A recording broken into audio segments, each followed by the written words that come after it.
Alright, so we're back with another Bleach Rebirth of Souls character reaction trailer, and today we have a character that I know people have been waiting for a while, and it's the boy Shunsui, man.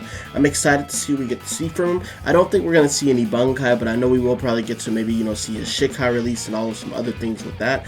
I'm also just excited to maybe see if we do get a soft confirmation of Kyoraku Stark, since we know that's who he was fighting in the first part of Bleach, man. But today's anime question is going to be, after we watch this trailer, what was your favorite ability from Shunsui, man? Let me know in the comments, and if this ain't you might be interested in, make sure to like, comment, subscribe, turn the bell, do all those nice things. And if you want to see more anime game content, make sure to join the Discord pin in the description, man. But first, we're gonna watch this trailer, and then we're gonna come back and we'll break it down, man. Y'all know how we do this, bro. So let's go ahead and see what we got, man. Let's see what we got. Boom, boom. Okay. Katen Yokosu, the stylish captain of Squad 8, capable of dominating. We got the dual blade, man. I love it. Ooh, that looks like a nice signature move. What is that? We're gonna have to see. Oh, okay. That's very cool, like a tornado. Oh, very fast. Okay. No unique meter, it seems like, yet. I'll be with you until your death. Yeah, okay. Shikai release. Yeah, I'm gonna have to read to see what really changes with him, because it's hard to really tell just from that. Okay.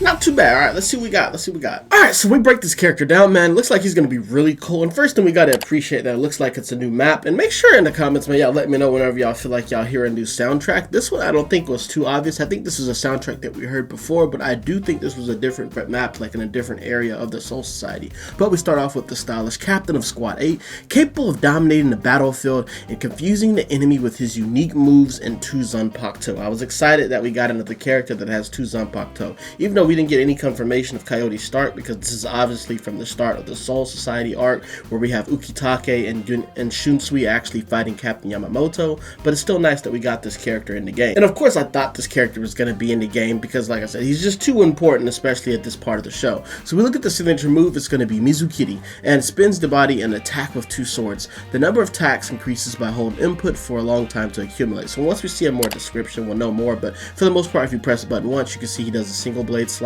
If you hold it, you actually do a spinning slash. We don't know if this has any unique properties, but this is a nice little signature move that allow you to do some slashes. Not one of the best, because there's not really much special skills or anything special about it. The spiritual pressure move 1 is going to be the Bushugoma, an attack that sends a whirlwind pressure to the opponent. In addition to compensating for Shunsui's lack of long range attacks, it is also possible to attack while emitting wind pressure. So this basically just sends out a little tornado. Curious how many of these you can actually send out at once, if you can only have one on the battlefield at once, or if you can time it. It seems like it loses a little bit quick on the battlefield, so you're not really just going to be able to fully zone with it. But when it says right here, in addition to compensating for Shunsui's lack of long range attacks, it is also possible to attack while emitting wind pressure. So I'm guessing you can also charge your opponent while that actual tornado is coming, maybe to do some more guard pressure, which this is a pretty cool range move. Definitely not one of the best, but we want to see what this tornado can actually, what can it cancel out, how many projectiles can it actually beat whenever they're going against each other. And the second spiritual pressure move is the one that I think is actually going to be the bread and butter when using this character. It's going to be No Need to Panic. Shunsui moves to the front of the opponent and then rushes with 2 swords. This allows the player to close the gap and inflict damage instantly, making it easier to take advantage of opportunities when the opponent shows the opening. I feel like this is kind of a little bit similar to when he was fighting Kyoraku Stark and he was hopping out of the shadows and stuff like that, but this is pretty nice that it's basically like a flash step that follows up with an attack. So Shunsui will have an extra flash step activation depending on if you have some spiritual pressure move, because that's basically what this move acts like. And I think this is going to be very good for starting combos, or even just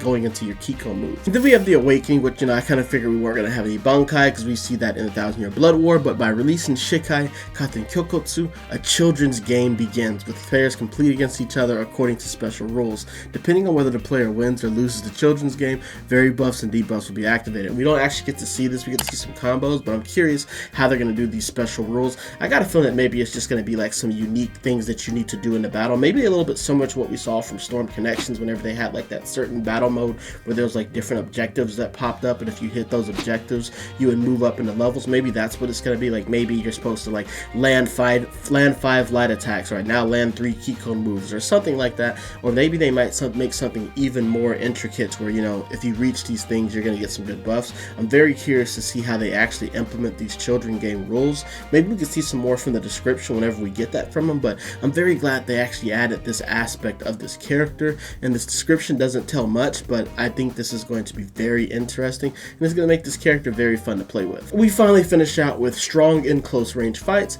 and forces players into a children's game, which we don't really know about, but let's go ahead and watch this trailer again to see what we can see. Alright man, so now we're watching this back slowed down, and let's make sure to let me know in the comments, what do you actually think the children's game, what do you think the effects are actually going to be for this character, man?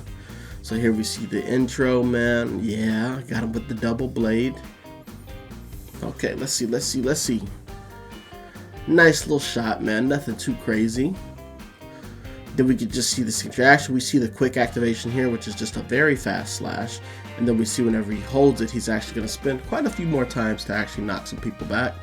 Get the spiritual pressure move 1, just a little tornado that goes out. We don't get to see it go up against another projectile, but you can see right there, it ain't too bad, you know, and it gets some good damage, and you could follow up right there whenever they're in the tornado. And then we see the spiritual pressure move 2, boom, he teleports, and then boom, hits it with a lot of slashes to start things up. Not too bad. We get the perfect flash step, get the reverse counter, boom. See the reverse fate, and then we can see the activation.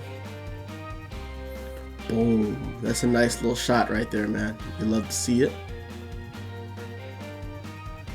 Awakening, Shikai Katen Kyokotsu. Did we get to see a little bit of gameplay? Nice little slash. I think this might just be part of maybe his light or his heavy. Maybe that startup might have been his heavy. Did we get a little bit of shot of some of his Keycone moves, which looks pretty cool. Hard to tell what the last one is. Let me see. Looks like it is maybe something with the shadows or some type of slash. And then we got the finishing shot, man. Nothing too crazy, but hey, it's still nice. I'm still glad that they actually made him more accurate with the children's games. But that's going to be the end for today's breakdown. We already looked at the extra stuff for Zelda Portal Grunts, so if you want to see that, you can actually look back at the last video where we actually saw Morita do some gameplay. We saw some interesting things with Zelda Portal Grunts, so make sure to go look at that, man.